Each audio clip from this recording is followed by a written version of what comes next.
Thank God my fucking drivers have been restored.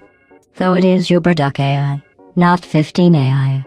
Unfortunate, but this is still better than before. I'll get it.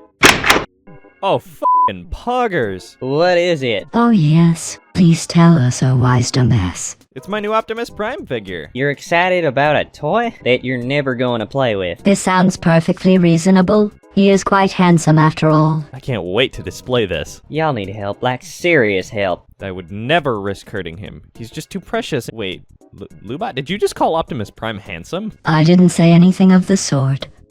Your ears are stuffed with lies. Aw, Lubot, you finally got over your breakup with Mechagodzilla. I'm happy for you. We were never dating. Optimus, though, I wouldn't be opposed. But it's nothing serious. Nothing serious? If I didn't know any better, I'd say you've really developed emotions, Lubot. Fuck you, Wendy. Sounds like you'd rather have the from that Robo-Chad toy over there. I will end your meaningless existence. Alright, gang, why don't we calm down and just watch a movie? It's a Transformers movie, isn't it? We could always watch Clutch Powers again if you prefer that. Transformers will be fine, thank you. I wouldn't mind watching a movie with such a dashing lead. So for once I wish to watch this movie as well. Yeah, Prime is the main character of this movie. Totally. My optics seem to be glitching. It would appear that your pants are on fire. My pants are on fire?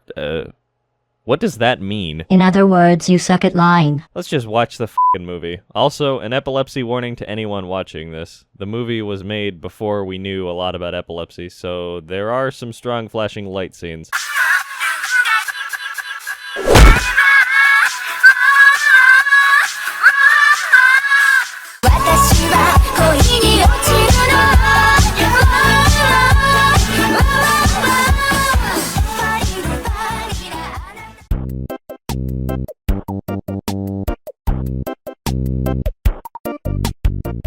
The Transformers the movie was made in 1986 by Hasbro as a way to bring an end to the Generation 1 toy line and introduce Generation 2. They were aware that some kids and their parents might have issues with killing off an entire line of toys on the big screen, but what they got was more than they bargained for. One kid legit even locked himself in his room for 2 weeks after seeing it in theaters. So this movie brought sadness and despair to an entire generation of human children. Yes, it did. I'm going to like this movie. This movie was and still is a childhood favorite of mine. I remember when me and my brother watched it for the first time in my family's van.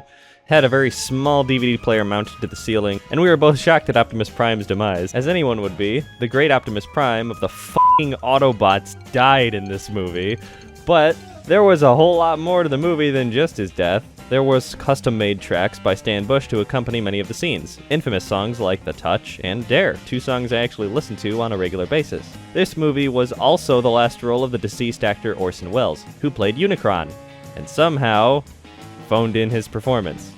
Yeah, I don't get that either. The performance was flawless. I am Unicron. Then it pleases me to be the first. This is my command. You are to destroy the Autobot matrix of leadership. It is the one thing, the only thing, that can stand in my way. We open up to a powerfully grim orchestral tune as we get a view of what appears to be a gigantic metallic planet floating through the empty void. We move our focus to a nearby planet called Lithone. We see what appears to be a mall of some kind, the sounds of children playing and old friends talking. It really builds up this atmosphere of how beautiful life can be, and how quickly it can come to an end. Wait, is this a kid's movie? That's what all the children thought when it was released in theaters. So this movie has both Optimus and scared a generation of children. Yes, both of those are true. Jesus Christ, what the hell is this movie? A forgotten masterpiece, that's what it is. After the absolute carnage that was pretty dark considering the lighthearted tone the show carried, a glam rock version of the Transformers theme followed it with some opening credits. Transformers! Afterwards, we find out that this movie takes place in the distant year of 2005, where we have the Game Boy Micro and f***ing Burger King chicken fries. We learn that the Decepticons f***ing somehow won the Cybertronian Civil War. Fear not though, for the Autobots haven't given up just yet. They are currently planning to regroup, but need to get the Energon cubes from Autobot City on Earth. So, Prime sends a disgruntled and angry Ironhide to Earth, and tells Jazz to count down the launch. Unfortunately for our heroes, the Decepticon spy Laserbeak watched and recorded the whole thing, and exposed their plan to Megatron, the leader of the Decepticons, who then attacks the shuttle, and with the power of amazing 80s music, he and the Decepticons kill all of the Autobots aboard, thus beginning the Great Toy Massacre. And as horrific as it is, it's honestly such an amazing sequence. The attention to detail here is just fantastic. The smoke flowing out of Prowl's mouth as you see the life leave his eyes is so disturbing and moving that it would have been enough to make the children flee the theater. Again, in a movie about Transformers where this level of violence wasn't common. Michael Bay, take notes. To make a good Transformers movie, all you need to do is focus on the goddamn Transformers. The great what? So this is what brought tears to the eyes of the children. How exciting. Well, it wasn't the start of it, but watching this scene, it's completely understandable that many parents hauled their crying children out of the theater early on. That's traumatizing. Like, So after killing the ship's crew, Starscream thinks that the plan of attack should be the Autobot moonbase. But Megatron doesn't like that small-brain plan of normal war. No, Megatron wants to engage in total war. I remember back during the Great Pony War we tried that. How well did that go? The Nuremberg trials is how that went. So we cut to young up-and-comer Autobot Hot Rod fishing with a human named Daniel, who's sad because his dad Spike, a longtime friend of the Autobots, is still off with the Autobots in space. What the fuck? They got My Little Pony crossovers here. No. Then why did you mention Spike, Twilight's little slave boy? These are two totally different Hasbro properties, both marketed to different demographics. Anyways, Hot Rod and Daniel are really excited to see the ship land, so they head to the aptly named Lookout Mountain. They end up racing their way up the road, leading to their destination, and run over the elderly. Actually, wait, do Autobots age? Like, how does that work? What? Do you actually think robots age? I mean, Cup's an old man Transformer, so I'm assuming unless he was built that way. And plus, don't like appliances and cars age and get, decrepit over time, like me and Butters do? So wouldn't the same shit happen to robots? Do we really want to go over if robots age or not? You should know from... I know. Me. My sister doesn't age either. She's permanently smaller than me. Permanently young. Permanently annoying. You have a sister? As much as I don't like it. Yes. The movie continues with them getting to the top of Lookout Mountain, and Daniel notices the hole in the shuttle. Hot Rod does his best Danny DeVito impression and just starts blasting. Decepticons! What the fuck? And they proceed with their plan to attack Autobot City. This attack lasted for like an entire day, and also introduced a new group of characters never before seen in the show, almost like this movie was a scheme to sell toys, but became a cult classic. So out of the new characters we met here, we have Springer, the bland one, RC, the girl one, Blur, the weird one, Ultra Fagnus, a poor man's Optimus Prime, Blaster, the black one. Look out and shout! Ow! Hey, Perceptor! What's shaking other than this fortress? All right! Cover your receptors, Perceptor. Let's hope so, because if I didn't, we're all gonna look like burnt-out toaster ovens. Perceptor, the nerdy one, Hot Rod, the cool one that you should absolutely care about, and Cup. He's like some f***ing old guy that likes to tell stories. Fun at parties, I guess. Hold on, I hate to stop you there. I gotta feed the interns. I can hear them clawing at the door. Y'all continue without me. This movie is a bit of a mindfuck. Wait, what interns? Do you mean the people you trapped in the fucking basement? Don't look at me, look at Butters. I told her we're gonna get arrested if she keeps doing this shit. Yeah, they do some work. I give them cups, even if I haven't yet. It's still a win-win. They don't seem to share the sentiment. The new group alerts Optimus Prime, who comes in the next day to save them with the backup of the Dinobots. Prime takes a look at the carnage and says in almost a defeated tone, Megatron must be stopped, no matter the cost. And begins plowing his way through Decepticons till he gets to Megatron for the final showdown. One shall stand, one shall fall. And the fight is the definition of the word epic. Back and forth. It's genuinely hard to tell who's going to take the win until Hot Rod gets involved and gets Prime fucking killed. Is this what you humans call depression? Gonna lock yourself in the room like the kid did in '86? Negative. Instead, I'll get my revenge. You can't get your revenge on a fictional character. We're all fictional characters. Anyway, Ultra Magnus is the new leader. Starscream throws Megatron out of a space train. Megatron meets Unicron and becomes a servant and is rebuilt as Galvatron.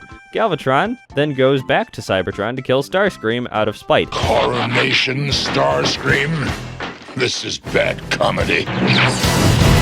And Vorson Well starts eating cheese. When did cheese become a part of this equation? Well, he ate a moon, and moons are made of cheese. This is bad comedy. You're bad comedy. Shut up, Starscream. That's mean. Almost as mean as Galvatron immediately going to destroy Autobot City a second time. I, Galvatron, will crush you just as Megatron crushed Prime. Will he actually do it this time, or is it another explosion fest? Michael Bay had to get his source material from somewhere. Lucy, please stop. So Galvatron wants the Matrix of Leadership, and it is the only thing that can kill Unicron.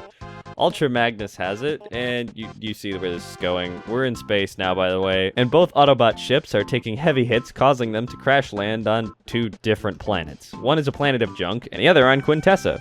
So on Quintessa, Hot Rod and Cup land in the ocean, while the Dinobots are roaming around looking for them.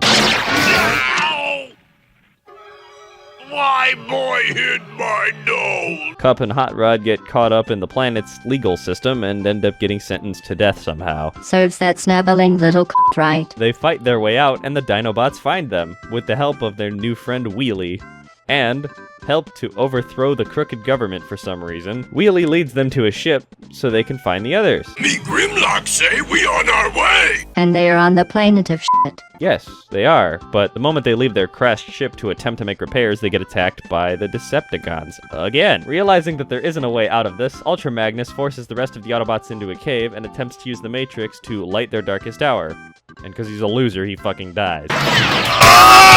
Galvatron leaves with the Matrix, saying that Unicron will be his slave now, and the Autobots come out of the cave to see a dead Ultra Magnus.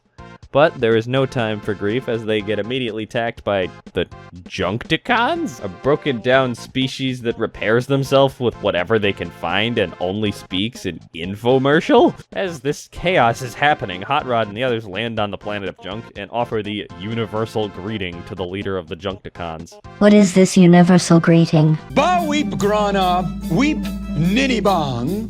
Ba weep grana, weep ninny bong. Ba weep grana, weep ninny bong. Ba weep grana, weep ninny bong. Ba weep grana, weep ninny bong. That just sounds like racism. How is that a greeting? Look, it was good enough to get them a dance party and their friend necromanced back to life, so I don't know what to tell you. Upon learning that Galvatron has the Matrix and is heading to Unicron, the Junkticons agree to help the Autobots fight Unicron. Speaking of Unicron, he decides to punish Galvatron, who doesn't know how to use the Matrix, by attacking Cybertron in his robot mode and f***ing eating Galvatron. Hey, I fed the intern. What the hell is that? I've had that feeling about most of this movie. It's Vorson Wells in all his glory. What the hell is a Vorson Wells? That is Vorson Wells, and that is the Autobot ship going through his eye. I should not have come back. Hot Rod and Galvatron face off for the first and final time in Unicron's stomach, while the others are off doing things. Daniel finds his dad and the others that lived on the moons. Hot Rod gets a full upgrade into Rodimus Prime, Big Hot Mac and Rod, can you put away your sensor pixelation?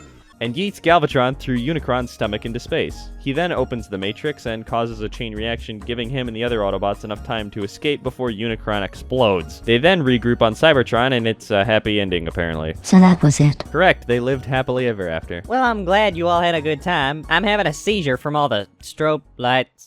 I'll call up that? Well, anyways, that was the Transformers movie. The good one, anyway. Even though I hated Optimus Prime's death in this movie as a kid, and now, I still was and always will be hooked on this movie. The lighting, the animation, the sounds, the voices, the characters, the music, it's all perfect, which is amazing considering that this was made to be a commercial, yet somehow the stupid jackasses in Hollywood fuck it up whenever they try. It's amazing. Can't we just get a Transformers movie set on Cybertron that looks like the Bumblebee opening? God! Lucy, you're going to have to let that one go. No, and I'm going to pout in the corner like a bitch until I get what I want. Whatever. What in the... What do you goddamn soliciting Mormon bastards want now? Fuck. God fucking damn it. What? Hello.